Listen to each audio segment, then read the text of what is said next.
ही आना चाहिए, ऐसा भी नहीं। आप लोग प्रयत्न करें कि थोड़ा सा क्या क्या अभी तक हमने कवर किया इसके बारे में कुछ बता सके, बिल्कुल शॉर्ट में बताइए।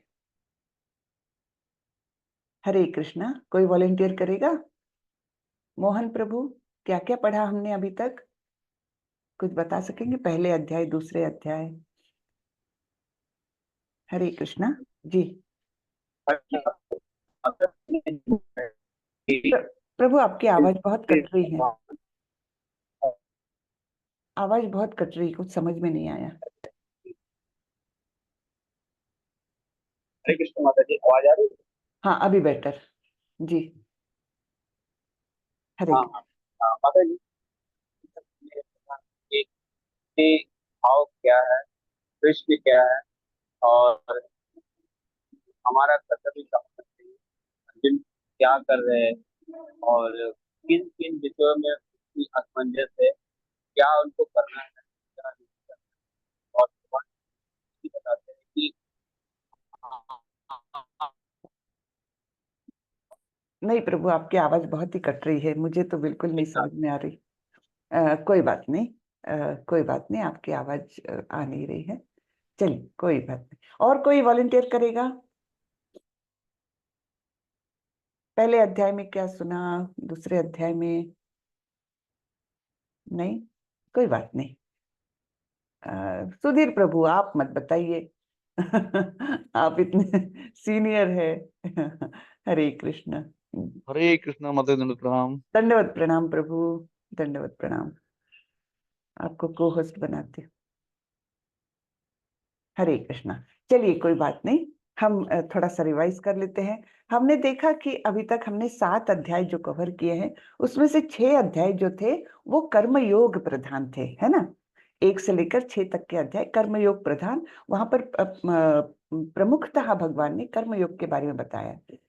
पहला अध्याय तो पूरा अर्जुन विषाद योग, यानी अर्जुन किस प्रकार निराशा में गए और उनकी सोचने की जो क्षमता है वो भ्रमित हो गई।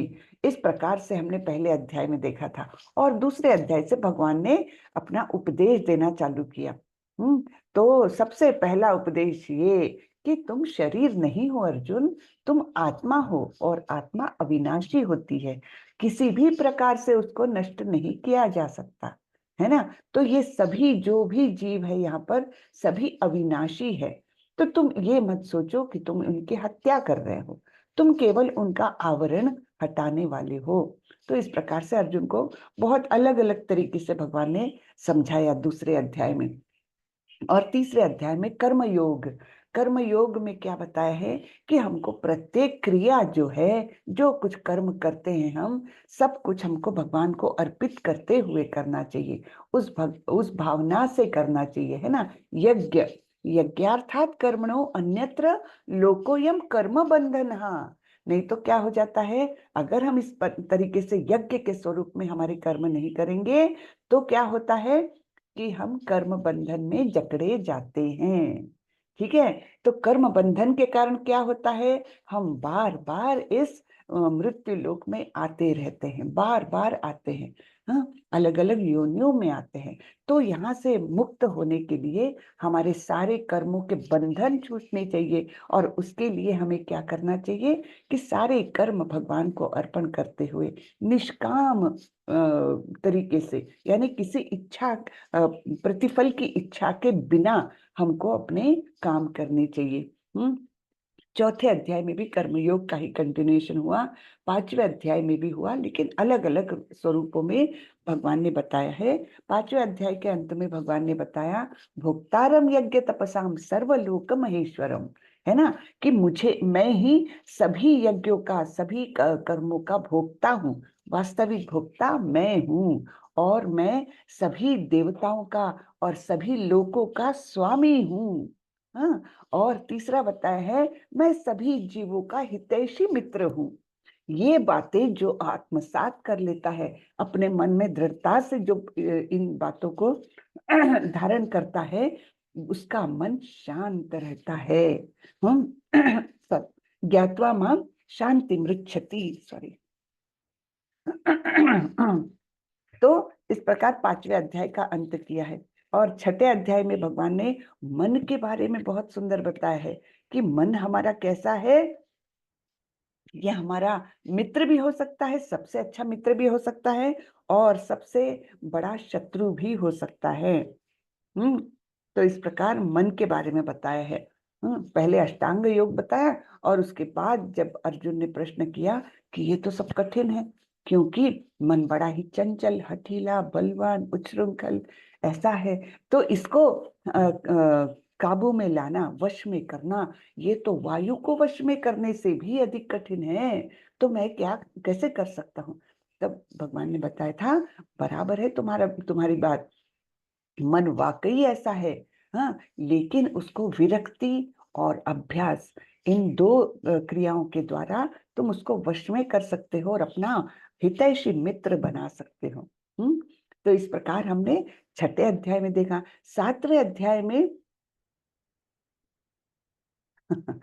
जी, सुधीर प्रभु ने कुछ लिखा है, ठीक है।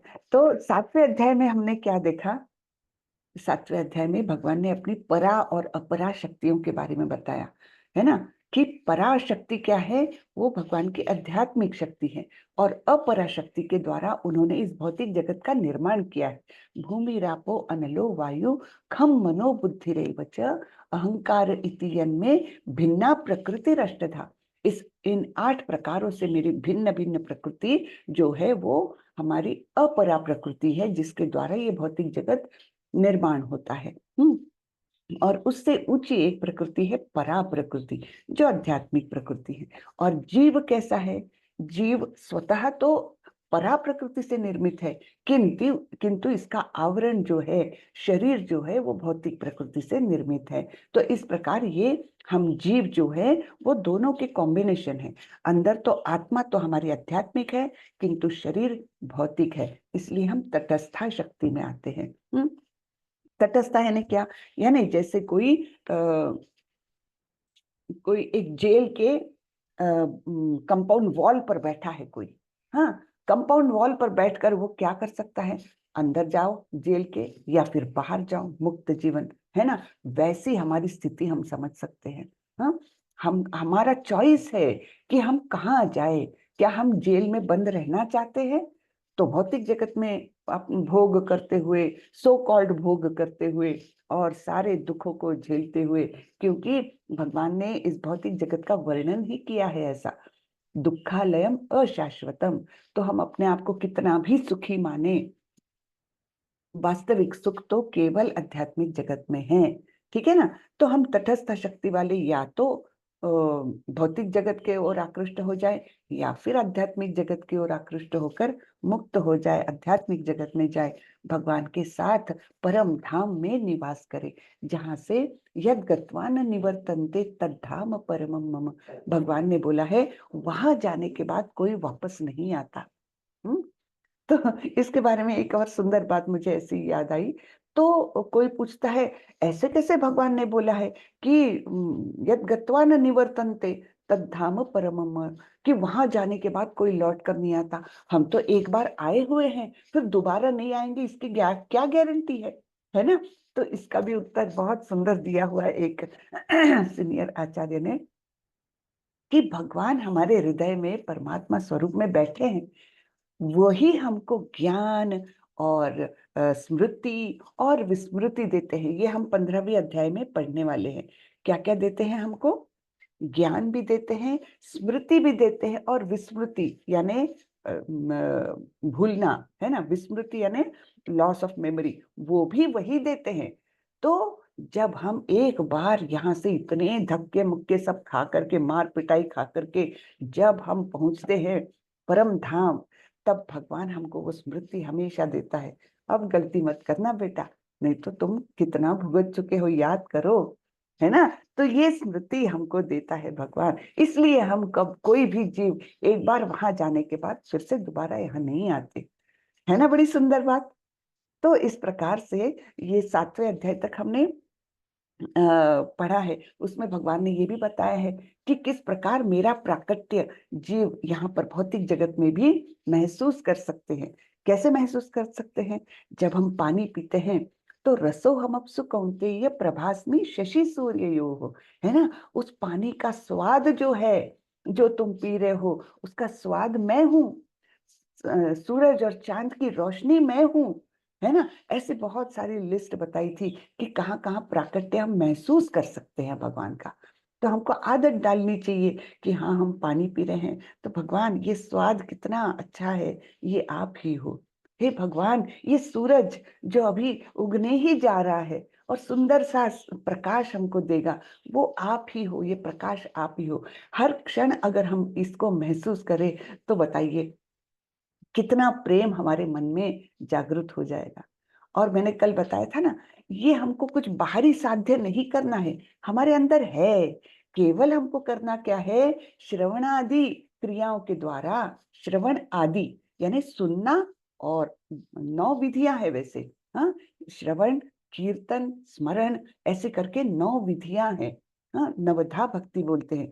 तो श्रवणादि क्रियाओं के माध्यम से हमको अपना ही शुद्धिकरण करना है, और तब वो अंतःकरण में जो प्रेम है भगवान के प्रति, कृष्ण का प्रेम छुपा हुआ है हमारे मन में, वो अपने आप उदय हो जाएगा।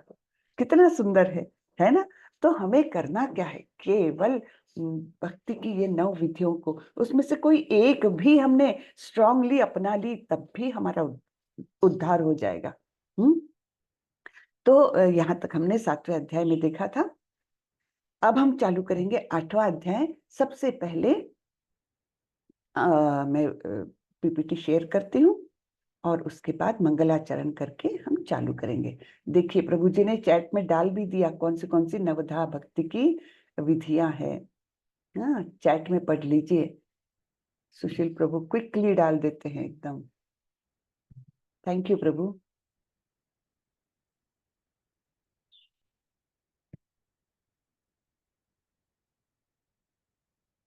चलिए, मेरी आवाज आ रही है ना जी। ओम नमो भगवते वासुदेवाय। ओम नमो भगवते वासुदेवाय। ओम नमो भगवते वासुदेवाय। ओम अज्ञानतिमिरान्धस्य ज्ञानाञ्जनशलाकया चक्षुरुन्मिलितं येन तस्मै श्रीगुरवे नमः। श्रीचैतन्यमनोभीष्टं स्थापितं येन भूतले स्वयं रूपः कदा मह्यं ददाति स्वपदान्तिकं। वन्देऽहं श्रीगुरो श्रीयुतपदकमलं श्रीगुरुन् वैष्णवांश्च श्रीरूपं साग्रजातं सहगण रघुनाथान्वितं तं सजीवं साद्वैतं सावधूतं परिजनसहितं कृष्ण चैतन्य देवं श्रीराधा कृष्ण पादान् सहगण ललिता श्री विशाखान्वितांश्च। हे कृष्ण करुणा सिंधु दीनबंधु जगतपते गोपेश गोपिका कांत श्री राधा कांत नमोस्तुते। तप्त कांचन गौरांगी राधे वृंदावनेश्वरी वृषभानुसुते देवी प्रणमामि हरिप्रिये। नमो विष्णुपदाय कृष्णपृष्ठाय भूतले श्रीमते भक्तिवेदांत स्वामी इति नामिने। नमस्ते सारस्वती देवे गौरवाणी प्रचारिणे निर्विशेषाय शून्यवादी पाश्चात्य देशतारिणे। जय श्री कृष्ण चैतन्य प्रभु नित्यानंदा श्री अद्वैत गदाधर श्रीवासादि गौर भक्त वृंदा। हरे कृष्णा कृष्णा कृष्णा हरे हरे, हरे रामा राम रामा हरे हरे, हरे कृष्णा कृष्णा कृष्णा हरे हरे, हरे रामा राम रामा हरे हरे। हरे कृष्णा सभी को। सभी का बहुत बहुत स्वागत है। हरे कृष्णा सभी। हरे कृष्ण माता जी। हरे कृष्णा। माता जी। हरे हरे हरे कृष्ण। हरे कृष्ण माता जी। हरे कृष्णा माता जी, दंडवत प्रणाम। दंडवत प्रणाम प्रभु। हरे कृष्णा। हरे कृष्णा माता जी, हरे दंडवत कृष्ण प्रणाम। हरे कृष्ण। दंडवत प्रणाम। हरे कृष्णा। तो चलिए हरे हम कृष्ण। हरे कृष्णा। तो आज का 8वां अध्याय हम चालू कर रहे हैं, जिसका नाम है अक्षर ब्रह्म योग, अर्थात भगवत प्राप्ति। तो यहाँ पर डायरेक्ट हमको पता चलने वाला है कि किस प्रकार हम भगवान की प्राप्ति कर सकते हैं, भगवत प्राप्ति, है ना। तो बहुत सुंदर अध्याय है। तो शुरुआत कर रहे हैं अर्जुन अपने प्रश्नों से। हाँ, अर्जुन उवाच किम तद ब्रह्म किम अध्यात्मम किम कर्म पुरुषोत्तम अधिभूतम च किम प्रोक्तम अधिदैवम किम उच्यते। अर्जुन ने कहा, हे भगवान, हे पुरुषोत्तम, ब्रह्म क्या है, आत्मा क्या है, सकाम कर्म क्या है, यह भौतिक जगत क्या है, तथा देवता क्या है, कृपा करके यह सब मुझे बताइए। तो इतने सारे प्रश्न पूछे हैं, काउंट कर लीजिएगा। अगला श्लोक भी अर्जुन भगवान को प्रश्न कर रहे हैं, हे मधुसूदन, यज्ञ का स्वामी कौन है, और वह शरीर में कैसे रहता है, और मृत्यु के समय भक्ति में लगे रहने वाले आपको कैसे जान पाते हैं, बताइए। टोटल प्रश्न कितने पूछे हैं अर्जुन ने, किसी ने काउंट किए? यहाँ पर इतने सारे प्रश्न हैं। ब्रह्म क्या है, आत्मा क्या है, सकाम कर्म क्या है, भौतिक जगत क्या है, देवता क्या है। 5 प्रश्न तो पहले ही श्लोक में पूछ लिए अर्जुन ने, और यहाँ पर और 3 प्रश्न पूछे। इस प्रकार 8वें अध्याय की शुरुआत में अर्जुन ने 8 प्रश्न पूछ लिए भगवान को। ठीक है। तो इन 8 प्रश्नों का जवाब देते देते भगवान बड़ा ही सुंदर ज्ञान देने वाले हैं। हाँ, तो यहाँ पर हम थोड़ा सा 7वें अध्याय की ओर जा रहे हैं। ये 7वें अध्याय का श्लोक है, जरा मरण मोक्षाय मामाश्रित्य यतन्ति ये ते ब्रह्म तद्विद कृष्णम अध्यात्मम कर्म चाखिलम। जो जरा तथा मृत्यु से मुक्ति पाने के लिए प्रयत्नशील रहते हैं, वे बुद्धिमान व्यक्ति मेरी भक्ति की शरण ग्रहण करते हैं। वे वास्तव में ब्रह्म हैं, क्योंकि वे दिव्य कर्मों के विषय में पूरी तरह से जानते हैं। तो ये 7वें अध्याय का हमने श्लोक रेफरेंस के लिए लिया है। वैसा ही ये 7वें अध्याय का आखिरी श्लोक है, साधिभूताधिदैवं मां साधियज्ञञ्च ये विदुः प्रयाण कालेऽपि च मां ते विदुर्युक्त चेतसः। जो मुझ परमेश्वर को मेरी पूर्ण चेतना में रहकर मुझे जगत का, देवताओं का तथा समस्त यज्ञ विधियों का नियामक जानते हैं, वे अपने मृत्यु के समय भी मुझ भगवान को जान और समझ सकते हैं। तो ये बातें हमने 7वें अध्याय में ही पढ़ी हैं। इसी के कंटिन्यूएशन में अर्जुन के प्रश्न हैं। हाँ, अर्जुन के 8 प्रश्न इसी ज्ञान के कंटिन्यूएशन में हैं। अब भगवान इसका उत्तर देने वाले हैं। तो भगवान ने सीरियली उत्तर दिया है कि तुमने पूछे हुए प्रश्नों के ये उत्तर है। तो ये टैबुलर फॉर्म में हम ले लेंगे, नहीं तो श्लोक में लंबे हो जाते हैं। तो ब्रह्म कहा जाता है जीव, यानी अविनाशी जीवित इकाई को, यानी हम, है ना, हम भी ब्रह्म हैं। फिर अध्यात्म, अध्यात्म क्या है, जीव की प्रकृति। कर्म क्या है, तन की ओर ले जाने वाले कार्य। ठीक है। अधिभूत क्या है, यानी भौतिक प्रकृति। जो भी हम देखते हैं, महसूस करते हैं, वो सब भौतिक प्रकृति है, उसे अधिभूत कहा गया है। अधिदैव क्या है, तो ये विराट स्वरूप जिसमें सारे देवता शामिल है, उसको अधिदैव कहा गया है।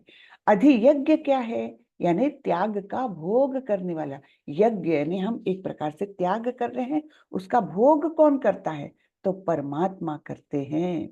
परमात्मा कहाँ रहते हैं, सभी के दिल में, है ना। और मृत्यु के समय कृष्ण को कैसे याद किया जाए, जीवन भर स्मरण का अभ्यास करके हम मृत्यु के समय कृष्ण को याद कर सकते हैं। ऐसे हम सोचे कि हम ऐसे ही एकाएक याद कर लेंगे भगवान को मृत्यु के समय, अभी तो मृत्यु को बहुत टाइम है ना। तो हम तभी याद कर लेंगे, ऐसा सोचेंगे तो कभी नहीं हो सकता ये बात। क्योंकि मृत्यु के समय, मृत्यु की घड़ी यानी हमारी परीक्षा की घड़ी है, बहुत कठिन परीक्षा है ये। हाँ, तो जो जैसे हम परीक्षा के लिए तैयारी करते, साल भर बड़ी मेहनत करते हैं, अभ्यास करते हैं, उसके बाद कहीं जाकर उन 3 घंटों में या जो कुछ परीक्षा का कालावधि हो, उसमें हमको वो सब अभ्यास किया हुआ याद आ सकता है और हम अच्छे से परीक्षा दे सकते हैं। तो वैसे ही मृत्यु हमारी परीक्षा है, और इस परीक्षा के लिए हम जीवन भर जब तपस्या एक प्रकार से कहिए, या जीवन भर उसको अभ्यास करते रहेंगे, तब कहीं जाकर हम मृत्यु के समय भगवान को याद कर सकेंगे। अब मृत्यु के समय याद करने का महत्व क्या है, वो भी भगवान ने आगे बताया है बहुत सुंदर तरीके से। तो ये वो श्लोक है जिसमें ये सारी इंफॉर्मेशन श्लोक के स्वरूप में आ रही है। श्री भगवान उवाच अक्षरं ब्रह्म परमं स्वभावोऽध्यात्ममुच्यते भूत भावोद्भव करो विसर्गः कर्म संजितः। भगवान ने कहा अविनाशी और दिव्य जीव ब्रह्म कहलाता है और उसका नित्य स्वभाव अध्यात्म या आत्म कहलाता है। ठीक है, तो हम जो आत्मा के स्वरूप में हैं, ये हम ब्रह्म कहलाते हैं। हाँ? और हमारा जो नित्य स्वभाव है वो अध्यात्म या आत्म कहलाता है। जीवों के भौतिक शरीर से संबंधित गतिविधि कर्म या सकाम कर्म कहलाती है। तो भौतिक शरीर के लिए हम जो भी क्रियाएं करते हैं, पैसा कमाते हैं, घर में अन्य कार्य करते हैं, जो भी कुछ करते हैं, सारा कुछ भौतिकता से ही तो जुड़ा हुआ है, इस तन से ही तो जुड़ा हुआ है, वो सारे कर्म कहलाए जाते हैं। ठीक है, अब ये हमने चित्र थोड़ा पहले भी देखा है। तो यहाँ पर जैसे एक जीव का जन्म हुआ इस जगत में, धीरे धीरे उनका शरीर बढ़ता गया और फिर एकदम क्षीण होता गया। क्षीण होने के बाद वो आत्मा उस शरीर का त्याग कर देती है और दूसरा शरीर धारण करती है। वो जरूरी नहीं है कि मनुष्य शरीर ही मिले, वो कोई भी योनियों में कहीं भी कोई भी ग्रह पर बोलिए या किसी भी दूसरे ब्रह्मांड में वो जन्म ले सकता है। हाँ, अनेकों ब्रह्मांड है। हमने कल देखा था कि किस प्रकार महाविष्णु के शरीर के रोम से अनेकानेक अनकाउंटेबल इनफाइनाइट ऐसे ब्रह्मांड निकलते हैं। तो हमारा जब मृत्यु होता है तो आत्मा कोई भी ब्रह्मांड में जा सकती है, कोई भी योनि में देह धारण कर सकती है, डिपेंडिंग ऑन कौन सी बात पर निर्भर करता है, हमारे कर्म और हमारी इच्छाएं, इन पर आधारित भगवान हमें दूसरा शरीर देते हैं। ठीक है, तो इस प्रकार वो ये चक्र चलता ही रहता है, जन्म मृत्यु का चक्र चलता ही रहता है। क्यों चलता रहता है? क्योंकि हम कर्म बंधन में फंसे हुए हैं, हमारी इच्छाएं कभी खत्म ही नहीं होती, वो इच्छाएं भी हमें बांध के रखती है, वो कर्मों के बंधन भी हमें बांध के रखते हैं। ठीक है ना, तो इसलिए हमें मुक्ति नहीं मिलती। तो ये सारे कर्म सकाम कर्म कहलाते हैं। हाँ, फिर यहाँ पर हम देखते हैं दूसरे चित्र में कि जिस प्रकार अच्छे कर्म करेंगे हम, यहाँ पर कोई दिख रहे हैं हमको कि कृष्ण की पूजा कर रहे हैं, यानी कृष्ण भावना भावित है ये, तब वो कहाँ जाएंगे? कृष्ण के धाम जाएंगे, है ना। जो कृष्ण की पूजा करेंगे वो कृष्ण के धाम जाएंगे। जो अच्छे कर्म करेंगे, लेकिन भक्ति नहीं कर रहे, लेकिन अच्छे कर्म कर रहे हैं, पाप नहीं कर रहे, पुण्य कमा रहे हैं जिसको कहते हैं, तो ऐसे लोग कहाँ जाएंगे? देवताओं के जगत में जाएंगे और वहां पर प्रचुर मात्रा में इंद्रिय तृप्ति के साधनों का भोग करेंगे। ठीक है, जो अपने जिह्वा पर जिसका बिल्कुल भी कंट्रोल नहीं है, जो भी सामने आ जाए कुछ भी खा लेते हैं, तो उनका अपने जिह्वा पर बिल्कुल कंट्रोल नहीं है, तब वो कौन सी योनि में जाएंगे? इस योनि में जाएंगे। आप देख लीजिए, है ना, यानी जो सुअर जो है वो कुछ भी खा लेता है, मल भी खा लेता है, तो ऐसी योनि प्राप्त होती है। कितना खराब! और जो बहुत ज्यादा कामेच्छा में रहता है उसको ये योनि प्राप्त हो सकती है। तो इसलिए हमारी इच्छाओं पर, हमारे कर्मों पर बहुत नियंत्रण रखना जरूरी है, क्योंकि ये मनुष्य जन्म एक तो दुर्लभ है और दूसरा बहुत रिस्पॉन्सिबिलिटी वाला है। क्योंकि इसी जन्म में जो कुछ हम करते उससे हमारा अगला जन्म निर्धारित हो रहा है। तो बहुत रिस्पॉन्सिबिलिटी है हम पर, है ना।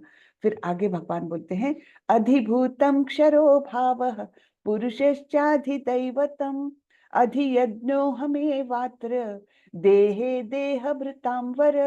हे देहधारियों में श्रेष्ठ, निरंतर परिवर्तनशील यह भौतिक प्रकृति अधिभूत यानी भौतिक अभिव्यक्ति कहलाती है। भगवान का विराट रूप जिसमें सूर्य तथा चंद्र जैसे समस्त देवता सम्मिलित हैं, अधिदैव कहलाते हैं। तथा प्रत्येक देहधारी के हृदय में परमात्मा स्वरूप स्थित मैं परमेश्वर यज्ञ का स्वामी कहलाता हूँ।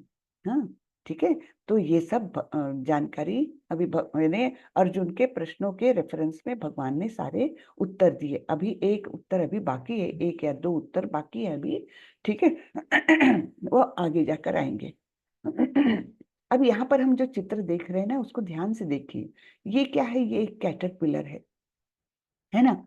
कैटरपिलर जो एकदम रेंगते हुए चलती है, लेकिन उसको इच्छा क्या है? उसको इच्छा है मैं आकाश में उड़ सकूं। तो भगवान इस इच्छा के अनुरूप उसको चांस देते हैं। तो ये कैटरपिलर अपने आप को एक ककून में बंदिस्त कर लेती है। हाँ, एक ककून जैसे एकदम टाइट शेल में बंद कर लेती है। और जब यहाँ से बाहर निकलती बड़ा कष्ट होता है, बहुत ज्यादा कष्ट होता है, लेकिन जब निकलती तो क्या बन जाती है? तितली बन जाती है, आकाश में उड़ सकती है। तो एक कैटरपिलर अपनी इच्छा से अगर भगवान को बाध्य करता है ये सब करने के लिए और अपना मनचाहा शरीर प्राप्त कर सकता है, तो हम तो मनुष्य है, हम अगर इच्छा करेंगे तो क्यों नहीं हम भी भगवत धाम जा सकेंगे, है ना। हम भी जा सकते हैं, लेकिन इच्छा की कमी है। और इच्छा यानी केवल एक बार बोल के नहीं चलता, उसके लिए बहुत प्रयत्न करना पड़ता है, बहुत कष्ट भी सहन करने की तैयारी रखनी पड़ती है। मतलब उसके लिए लालची होना पड़ता है एकदम उस इच्छा के प्रति। हाँ, लौल्यम केवल अपि एक मूल्यम, एक रूप गोस्वामी जी ने ऐसा कहा है कि भगवत प्राप्ति के लिए लौल्यम यानी बहुत लालची होना है हमको, दिन रात उसी के प्रति हमको ये करना है, प्रयास करना है और इच्छा रखना है। तब हम क्यों नहीं जा सकेंगे भगवत धाम, है ना। हम भी हमारी इच्छा की पूर्ति कर सकते हैं जिस प्रकार ये कैटरपिलर ने किया है, ठीक है। तो यहाँ पर ऐसा सुंदर सा ये पता चलता है। अब ये 3 श्लोक जो है ना, 5, 6 और 7 नंबर के, ये बड़े ही सुंदर लगते हैं, मुझे बहुत अच्छे लगते हैं और बहुत महत्वपूर्ण हैं, ठीक है। तो यहाँ पर भगवान बता रहे हैं, अंत काले च मामेव स्मरन् मुक्त्वा कलेवरम य प्रयाति समद्भावम याति नास्तत्र संशयः। और जीवन के अंत में जो केवल मेरा स्मरण करते हुए शरीर का त्याग करता है, वह तुरंत मेरे स्वभाव को प्राप्त करता है, इसमें रंच मात्र भी संदेह नहीं है। मेरे स्वभाव को प्राप्त करता है यानी क्या? यानी भगवत प्राप्ति करता है, यानी भगवत धाम जाता है ना, यानी मुक्त हो गया है यहाँ से। तो इसके लिए उदाहरण दिया जाता है भीष्म पितामह का। आप सबको पता है कि कुरुक्षेत्र के युद्ध में अर्जुन ने उनको बाणों की शैया पर लिटा दिया था, है ना। और फिर वो तो उनको इच्छा मरण का वरदान था भीष्म पितामह को, तो उन्होंने अपने प्राण नहीं त्यागे थे, यद्यपि वे इतने जख्मी थे, वो उसी बाण की शैया पर पड़े रहे। फिर क्या हुआ? जब युद्ध खत्म हुआ, युधिष्ठिर महाराज बन गए, सब कुछ ठीक ठाक हो गया, तब कृष्ण सभी पांडवों को लेकर भीष्म पितामह के पास आए। हाँ, और उस घटना को देखने के लिए सारे देवी देवता, स्वयं नारद मुनि, सब लोग वहां पर आए, व्यास मुनि, ऐसे सब लोग, बड़े बड़े लोग वहां पर आए उस घटना को प्रत्यक्ष देखने के लिए। तब क्या हुआ? पहले तो युधिष्ठिर को भीष्म पितामह ने बहुत सुंदर उपदेश दिया कि किस प्रकार तुमको राज्य करना है, हाँ? किस प्रकार प्रजा का हित ध्यान में रख करके तुमको अपनी हर क्रिया करनी है, इस प्रकार से उपदेश दिया। और फिर उन्होंने कृष्ण को प्रणाम करते हुए उनको रिक्वेस्ट की कि आप मेरे मतलब जहां मैं देख सकूं आपको, ऐसे स्थान पर आइए और मैं आपका दर्शन करते हुए, पूरी तरह से आपको देखते हुए, मैं आपका स्मरण करते हुए इस देह का त्याग करना चाहता हूँ। और उस समय भीष्म पितामह ने बहुत सुंदर स्तुति की कृष्ण की, जिसको भीष्म स्तुति कहा जाता है। भागवतम में ये पूरी आई हुई है। और ये स्तुति मुंह से बोलते हुए, भगवान का दर्शन करते हुए उन्होंने अपने शरीर को त्यागा था। तो निश्चित रूप से वो कहाँ गए हैं? भगवान बोल रहे हैं, रंच मात्र भी संदेह नहीं है। तो निस्संदेह भीष्म पितामह कहाँ गए? भगवत धाम गए सीधे, है ना। तो कितनी टचिंग ऐसे ये घटना है कुरुक्षेत्र की, है ना। तो यहाँ पर एक महाभारत से एक रेफरेंस आ रहा है। महाभारत में, जो भगवत गीता में नहीं है, लेकिन महाभारत जिसका एक अंश है भगवत गीता, उसमें एक रेफरेंस आ रहा है कि एक बार जब ये सब पांडव वनवास में थे, तब एक बार क्या हुआ, एक जलाशय के पास में लोग कुटिया बनाए हुए थे, और इन्होंने बोला, जाओ नकुल जरा पानी लेकर आओ, युधिष्ठिर ने बोला। तो नकुल गए, बहुत देर हुई, आए नहीं। फिर इन्होंने सहदेव को भेजा, वो भी आए नहीं। फिर इन्होंने अर्जुन को भेजा, वो भी नहीं आए। तब भीम गए देखने को, क्यों नहीं आ रहे मेरे तीनों भाई, वो भी नहीं आए। तब स्वयं युधिष्ठिर आए वहां पर देखने के लिए कि कुछ तो गड़बड़ है, यहाँ पर क्या हो गया है कि मेरे भाई नहीं वापस आ रहे। देखा तो उनके चारों भी भाई बेहोश निढाल पड़े हुए थे वहां पर। तो युधिष्ठिर महाराज समझ गए, ये तो कोई ऐसे वैसे व्यक्ति का काम हो नहीं सकता, क्योंकि मेरे भाई इतने बलवान हैं कि उनको ऐसा वैसा कोई व्यक्ति तो कुछ कर ही नहीं सकता। तब उन्होंने पूछा कि कौन है जिन्होंने मेरे भाइयों को इस अवस्था में लाके रखा है। तब एक यक्ष ने जवाब दिया, मैं हूं, और ये जलाशय मेरा है, और तुम्हारे भाई यहाँ से पानी लेने के लिए आए थे, मैंने उनको इस स्थिति में डाला है। तो युधिष्ठिर महाराज बोले, आपसे विनम्र प्रार्थना है, मेरे भाइयों को आप जीवित कर दे। तो यक्ष बोले, ठीक है, आप कर रहे हो प्रार्थना तो मैं कर देता हूँ, लेकिन मेरे एक प्रश्न का जवाब देना पड़ेगा। युधिष्ठिर महाराज बोले, ठीक है, आप प्रश्न पूछिए। तब उन्होंने प्रश्न पूछा कि ऐसी कौन सी बात है जो सबसे आश्चर्यजनक है इस दुनिया में, सबसे ज्यादा आश्चर्यचकित करने वाली ऐसी कौन सी बात है। तब महाराज युधिष्ठिर, जो अत्यंत बुद्धिमान थे, उन्होंने जवाब दिया, अहनि अहनि च भूतानि गच्छन्ति यमालयम शेषः स्थावरम इच्छन्ति किम आश्चर्यम अतः परम। हाँ, तो उन्होंने बोला, सैकड़ों और हजारों जीवित संस्थाएं हर पल मौत से मिलती है, लेकिन फिर भी एक मूर्खतापूर्ण जीवन जीने वाला खुद को मृत्युहीन समझता है और मृत्यु के लिए तैयार ही नहीं होता। यह इस दुनिया की सबसे अद्भुत चीज है ना। अब हम अपने बारे में भी सोचे तो हम देखते हैं कि हर मतलब हर दिन कहीं ना कहीं मृत्यु का समाचार मिलता है, कहीं टीवी के माध्यम से मिलता है, कहीं प्रत्यक्ष रूप से मिलता है, कहीं बहुत निकटवर्तियों की मृत्यु होती है। हम सब देखते हैं, लेकिन फिर भी हम सोचते हैं हमारा मृत्यु तो अभी बहुत दूर है। हाँ, लेकिन ये सच नहीं है, मृत्यु तो कभी भी झपट सकता है हमारे ऊपर, और हम उसके लिए तैयार ही नहीं रहते। मृत्यु की कौन सी तैयारी कर रहे हैं हम? कुछ भी नहीं करते। तो ये ही सबसे आश्चर्यजनक चीज है। तो मतलब क्या है इसका, कि हमको मृत्यु के बारे में सजग रहना है कि मृत्यु कभी भी आ सकती है, उसकी तैयारी रखना है। और तैयारी कैसे रखना है? जो हमने भीष्म पितामह का देखा है ना, कि उन्होंने अंतिम समय में भगवान का स्मरण किया, भगवान को देखते हुए मृत्यु को प्राप्त किया, और वे अत्यंत उत्तम गति को प्राप्त हुए। यहाँ पर हम एक स्टोरी देखते हैं। ये भी घटना अपने भागवतम में पूरी तरह से बहुत डिटेल में आई है। इतना डिटेल में तो और कुछ भी नहीं लिया गया भागवतम में, जितना ये भरत महाराज के बारे में बताया गया है। क्यों बताया गया है मालूम है? एक एक चैप्टर में, एक एक श्लोक में इतनी एक एक उनकी परिस्थिति बताई है, मतलब उनके कर्मों की, कि एकदम जैसे एक एक जैसे फोटोग्राफ रहता है ना, एक रील है, लेकिन उसका एक एक फोटो कैसे एक एक एक्शन दिखाता है, बिल्कुल उस प्रकार से वो भागवतम में आया है।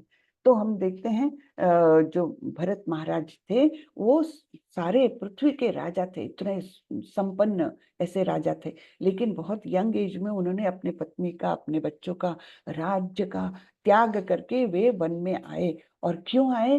तो भगवत प्राप्ति करना है मुझे, भगवान की भक्ति करना है मुझे, इस विचार से आए। लेकिन वहां पर उनको एक हिरण का बच्चा मिला और जिसको उन्होंने बचाया। एक्चुअली वो नदी में बहते हुए जा रहा था क्योंकि उसकी माँ के गर्भ से वो छटक के गिर गया था। तो इस बच्चे को उन्होंने लाया, उसकी जान बचाई। यहाँ तक तो सब अच्छा है, लेकिन उन्होंने क्या किया, उसको अपने साथ रखा। और साथ रखने से क्या हो जाता है, संग। इसलिए संग कितना महत्वपूर्ण है, ये भरत महाराज की कहानी से भी हम देख सकते हैं, है ना। यहाँ तक तो बहुत अच्छा काम किया उन्होंने, लेकिन यहाँ पर उन्होंने हिरण को अपने पास रखा। तो क्या हुआ, उस संग से उनकी आसक्ति उस हिरण के बच्चे के प्रति बढ़ने लगी दिनों दिन।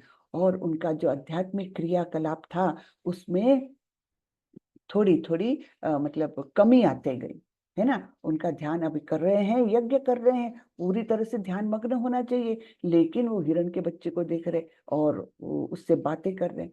हाँ, ऐसे ही उनका धीरे धीरे धीरे उनकी आध्यात्मिक प्रगति जो है वो कम कम कम होने लग गई। और तो और इसमें खासियत यह है, ऐसा व्यक्ति क्या करता है, अपनी एक्शंस को जस्टिफाई भी करते हैं। तो वो बोल रहे हैं मैं तो इतना अच्छा कार्य कर रहा हूँ, क्या हुआ, मेरा थोड़ा सा यज्ञ में कमी रह गई, थोड़ी सी मैंने उसमें आहुति कम डाल दी, कोई बात नहीं, मैं तो और भी अच्छा काम कर रहा हूँ। एक जीव की जान मैंने बचाई है, एक जीव के प्रति मुझे प्रेम हो रहा है। तो ये इस प्रकार से वो अपने आप को जस्टिफाई भी कर रहे हैं। हाँ, फिर क्या हुआ, वे एक बार रात को जब वो निकल गया हिरण का बच्चा, तो उसको ढूंढने के लिए निकले और एक पहाड़ी से गिर करके उनकी मृत्यु हो गई। अब उनके मन में विचार उस समय क्या था, मेरा हिरण का बच्चा कहाँ होगा, बेचारे को बाघ ने तो नहीं खा लिया, क्या हो गया होगा उसका, इस प्रकार से मन में विचार। तो तुरंत से उनकी आत्मा ने कौन सा देह ले लिया, हिरण का देह ले लिया, और उनको अगला जन्म मिला हिरण का, है ना। तो ये मैंने बताया था ना, 5 और 6 और 7 नंबर के श्लोक कंटिन्यूएशन में आप देखिए। तो पहला वाला था अंतकाले च मामेव स्मरन् मुक्त्वा कलेवरम, है ना, जहां पर भीष्म पितामह का उदाहरण देखा था। उसके बाद का ये श्लोक है, यम यम वापि स्मरन् भावम त्यजन्त्यन्ते कलेवरम तम तमेवैति कौन्तेय सदा तद्भाव भावितः। हे कुंती पुत्र, शरीर त्यागते समय मनुष्य जिस जिस भाव का स्मरण करता है वह उस भाव को निश्चित रूप से प्राप्त होता है। तो यहाँ पर हिरण का स्मरण करते हुए भरत महाराज को मृत्यु आई, तो उनको हिरण का देह मिला, जिस जिस भाव का स्मरण करते। अब हम देखते हैं बहुत सारे व्यापारी वगैरह लोग रहते ना, अपने धन संपत्ति के प्रति बड़े आसक्त रहते हैं। तो एक कहानी आती है कि एक ऐसा ही मनुष्य था जिसने बहुत अच्छा घर बनाया, महल के जैसा घर बनाया, और बहुत उसका बिजनेस जो था वो भी बहुत अच्छा था। और वो हमेशा सोचता था ये मेरे बच्चे तो सब नालायक है, पता नहीं मैंने इतना अच्छा धन संचय किया हुआ है, मेरे बाद इसका क्या करेंगे, ऐसे उनके मन में हमेशा विचार आते थे। मृत्यु के समय भी इसी विचार में उनको मृत्यु आई कि पता नहीं मेरे को ये बच्चे तो मैंने धन कमाया हुआ इसकी रक्षा भी नहीं कर सकेंगे ये, है ना, तो मुझे ही कुछ करना पड़ेगा। सॉरी। हम तब फिर क्या हुआ, हाँ, रक्षा करने के लिए, उस धन की रक्षा करने के लिए अगला जन्म भगवान ने उनको एक कुत्ते का दिया जो उसी घर के आसपास रहने लग गया। तब भी वो खुश थे कि चलो मैं रखवाली कर रहा हूँ मेरे धन की। और घर के लोग तो आते जाते कभी रोटी का टुकड़ा डाल दिए, घर में नहीं आने देते थे। इस प्रकार से वो फिर भी उनको लगता था चलो मैं अपने धन की रक्षा कर रहा हूँ। तो नारद मुनि आए और उन्होंने उनको याद दिलाई, तुमको पता है तुम इस घर के मालिक थे, तुमने इतना धन संचय किया और अब तुम कुत्ते के स्वरूप में हो। तो बोले क्या हुआ, मैं तो अपने धन की रक्षा कर रहा हूँ। हाँ, और फिर उसी योनि में उनको मृत्यु आई, फिर भी मन में विचार मुझे मेरे संपत्ति की रक्षा करनी। तो अगला जन्म उनको सांप का मिला। तो सांप के रूप में भी वो अपने घर के पास ही आए और आजू बाजू में मंडराते रहते थे कि घर की रक्षा कर रहा हूँ। तब घर वाले बड़े चिंतित हो गए, ये कौन सांप आया है कि हमारे घर के आसपास रहता है। तो उन लोगों ने मिलके उसको खूब मारा और उसकी मृत्यु हुई। तब नारद मुनि ने पूछा, अब बताओ बड़े खुश हो तुम। तो बोले नहीं नहीं, मेरी आसक्ति मुझे कहाँ कहाँ नीचे ले आई, अब मैं उसके प्रति आसक्ति छोड़ देता हूँ। है ना। तो ऐसी ये आसक्ति हमको अलग अलग योनियों में बांध सकती है। तो हमको करना क्या है, ये करना है जो अंत काले च मामेव स्मरण मुक्त्वा कलेवरम, है ना। तो इसके आगे का जो श्लोक आता है तस्मात् सर्वेषु कालेषु माम अनुस्मर युध्य च मय्यर्पितमनो बुद्धिर मामे वैश्यस्य संशयः। अतएव हे अर्जुन, तुम्हें सदैव कृष्ण रूप में मेरा चिंतन करना चाहिए और साथ ही युद्ध करने के कर्तव्य को भी पूरा करना चाहिए।